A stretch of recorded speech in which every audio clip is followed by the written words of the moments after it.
नमस्कार. परममित्र पब्लिकेशन्सच्या यूट्यूब चॅनलवर आपणा सर्वांचं मनापासून स्वागत आणि आभार. व्हिडिओच्या सुरुवातीलाच आभार कशाबद्दल असा प्रश्न आपल्या मनात आला असेल. त्याचं उत्तर म्हणजे आपल्यासारख्या चोखंदळ वाचकांमुळेच परममित्र पब्लिकेशन्सची घोडदौड सुरू आहे. म्हणून आपले आभार. परममित्र पब्लिकेशन्सचं हे रौप्य महोत्सवी वर्ष आहे. यानिमित्त परममित्रच्या महत्त्वाच्या घडामोडींचा धावता आढावा घेण्याचा हा प्रयत्न आहे. आपलं स्वतःचं प्रकाशन असावं असा निर्णय 24 वर्षांपूर्वी माधव जोशी आणि स्वाती जोशी यांनी घेतला आणि त्या दृष्टीनं ते कामाला लागले. या संदर्भात काही ज्येष्ठांचा सल्लाही त्यांनी घेतला. आपलं स्वतःचं नियतकालिक असावं असा विचार करून आपला परममित्र हे त्रैमासिकाचं नाव त्यांनी निश्चित केलं आणि त्याची सरकार दरबारी रीतसर नोंदणीही केली.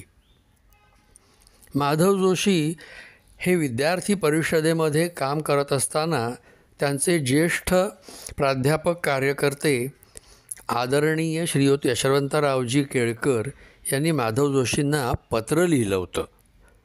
त्या पत्राच्या सुरुवातीला मायना होता, परममित्र माधव जोशी यांस.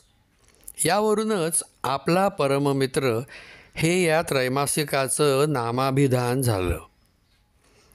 2001 सालच्या 1 मे या दिवशी आपला परममित्रचा पहिला अंक यशवंतराव चव्हाण सेंटरच्या सभागृहामध्ये अच्युत गोडबोले, गिरीश प्रभुणे, कवी अशोक नायगावकर, रामदास फुटाणे यांच्या उपस्थितीमध्ये दिमाखात आणि उत्साहात प्रकाशित झाला. प्रकाशनानंतर कवी संमेलन झालं.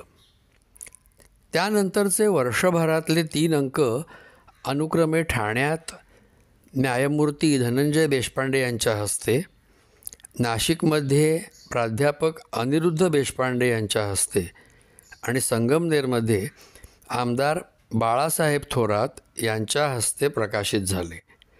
त्यांना वाचकांचा उत्साहवर्धक प्रतिसाद लाभला. विचार विश्व समृद्ध करणारे त्रैमासिक ही टॅगलाईन घेऊन मराठी भाषा समृद्ध करण्यासाठी ललित साहित्याबरोबरच ज्ञानक्षेत्रातल्या विविध शाखांची माहिती देणारं, विश्लेषण करणारं लेखन अंकात असावं या दृष्टीनं